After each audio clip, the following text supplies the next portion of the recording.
Assalamualaikum warahmatullahi wabarakatuh, sahabat-sahabat dari Lembaga Dakwah Komunitas Pimpinan Daerah Muhammadiyah di Kota Semarang ini ya. Kami akan menyampaikan ini yang menarik ya, agak-agak sedikit serius membicarakan masalah bagaimana pendampingan di dalam para sahabat-sahabat di ODA. ODA adalah orang dengan human immunodeficiency virus atau virus yang menyerang sistem imunitas tubuh sehingga menyebabkan kondisi yang disebut dengan AIDS, Acquired Immunodeficiency Syndrome, yaitu sindrom kumpulan gejala penyakit akibat menurunnya sistem imunitas tubuh. Itu yang tadi disampaikan oleh Ibu Dr. Raja Heriadini SPKJ. Beliau mengalami praktek dari pasien-pasien yang hadir, dan ini banyak keluhan secara psikis ya, menjadi beban ketika status diberikan oleh para penyandang ODA. Dan tentunya Lembaga Dakwah Komunitas atas saran dari Ketua Pimpinan Daerah Muhammadiyah Kota Semarang agar mencoba menyusun satu program untuk pendampingan komunitas para ODA ini. Tentunya ini membutuhkan proses kerjasama dengan komunitas yang ada di ODA itu sendiri. Kerja ini kemudian melahirkan ide yang kemudian tertuang dalam program yang kemudian bisa kita laksanakan setidaknya setahun ke depan, sehingga Bapak Ibu sekalian yang dirahmati Allah, kita selalu berharap merencanakan apa yang akan kita laksanakan dan kemudian melaksanakan apa yang sudah kita rencanakan.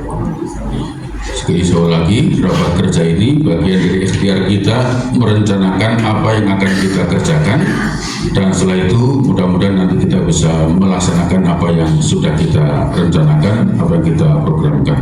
Nah, oleh karena itu Bapak Ibu sekalian, sebenarnya ini nanti akan saya sampaikan di pengantar sebelum raker, tapi karena informasi dari pimpinan wilayah Muhammadiyah Jawa Tengah yang akan mewakili hadir pada pagi hari ini, Prof. Masluki, izin agak terlambat, maka ini saya sampaikan supaya hemat waktu, sehingga nanti begitu selesai, kemudian beliau sambutan, istirahat sholat, makan siang, dan kemudian kita langsung melakukan pembahasan.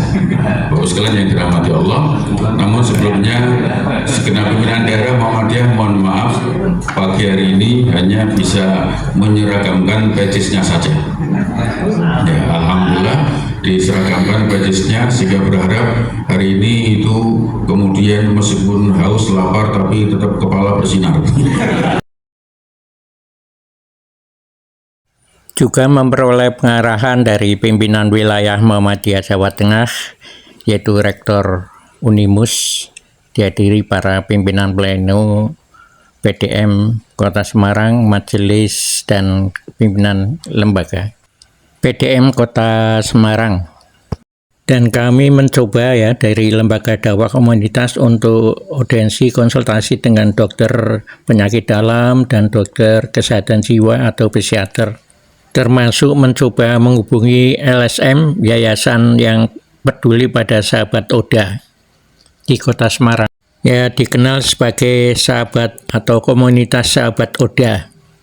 Merujuk pada pedoman perawatan ODA perlu kerjasama dengan rumah sakit. Dalam hal ini ada rumah sakit Romani Muhammadiyah dan ada juga Dr. Rihadini SPKJ praktik di situ, dan kerjasama juga dengan Rumah Sakit Unimus dan didukung oleh pimpinan BDPDM termasuk para pimpinan di Aisyah Kota Semarang, dan tentunya harus di backup oleh pimpinan yang lain.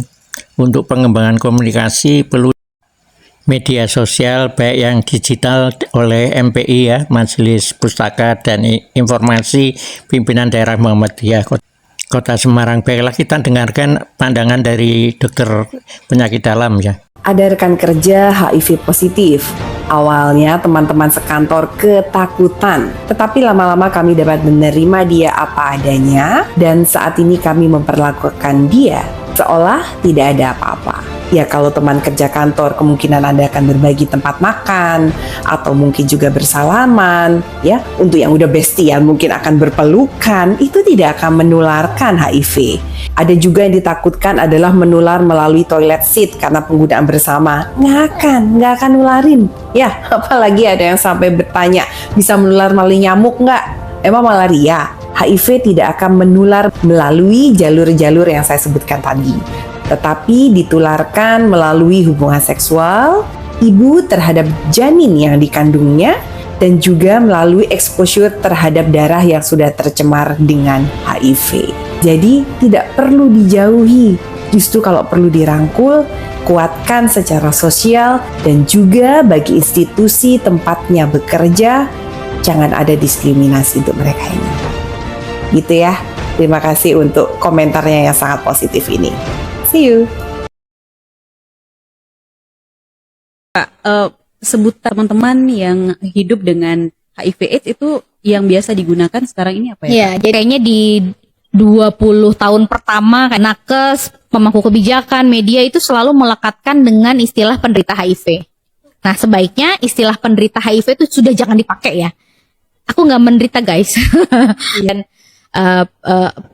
diksi penderita itu bisa kemudian menambah beban orang dengan HIV.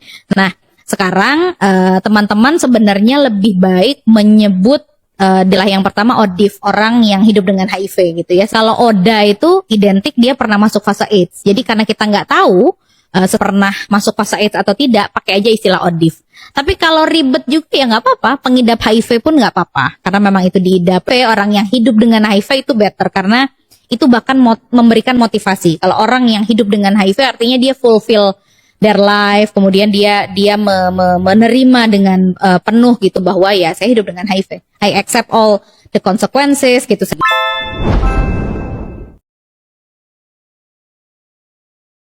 Lalu bagaimana sih cara penularan dari virus HIV ini? Yang pertama yaitu melalui cairan sperma atau cairan vagina yang didapatkan ketika berhubungan seksual bebas bergonta-ganti pasangan, baik melalui vagina ataupun melalui anus. Adapun termasuk diantaranya yaitu seks oral apabila terdapat luka terbuka pada daerah mulut. Yang kedua yaitu melalui darah. Nah, biasanya didapatkan apabila menggunakan jarum suntik yang tidak terjaga kesterilannya.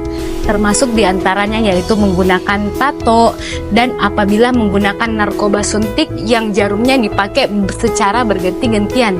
Yang ketiga ditularkan melalui ibu hamil, ibu yang melahirkan ataupun ibu yang menyusui yang telah teridentifikasi HIV namun tidak melakukan pengobatan, maka bisa menular kepada bayi ataupun anaknya. Penderita HIV ini sendiri maupun penderita AIDS bukan merupakan penyakit aib, dan hilangkan stigma di masyarakat bahwa kita perlu menjauhi atau mengucilkan penderita HIV dan AIDS. Nah, jika kamu atau kelompok beresiko yang sudah saya sebutkan di atas, silahkan langsung konsultasikan diri ke dokter spesialis penyakit dalam. Mari sama-sama kita perangi HIV ini. Assalamualaikum warahmatullahi wabarakatuh. Stay fit with Doktil.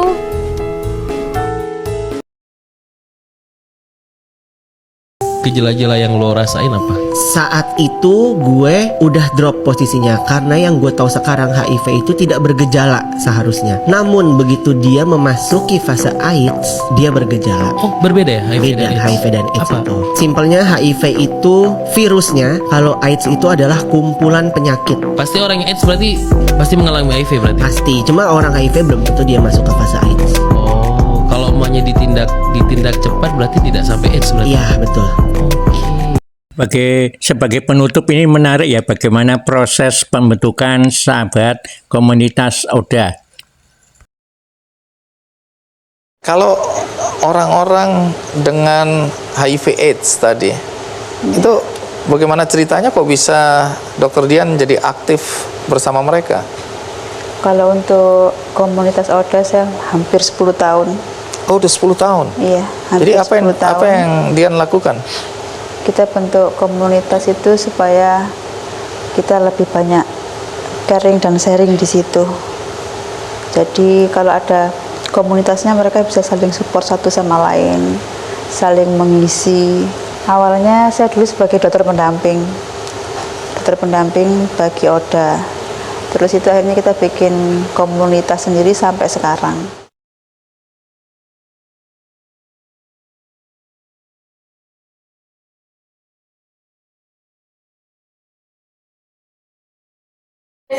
Yes, guys. LDK Kota Semarang 2025.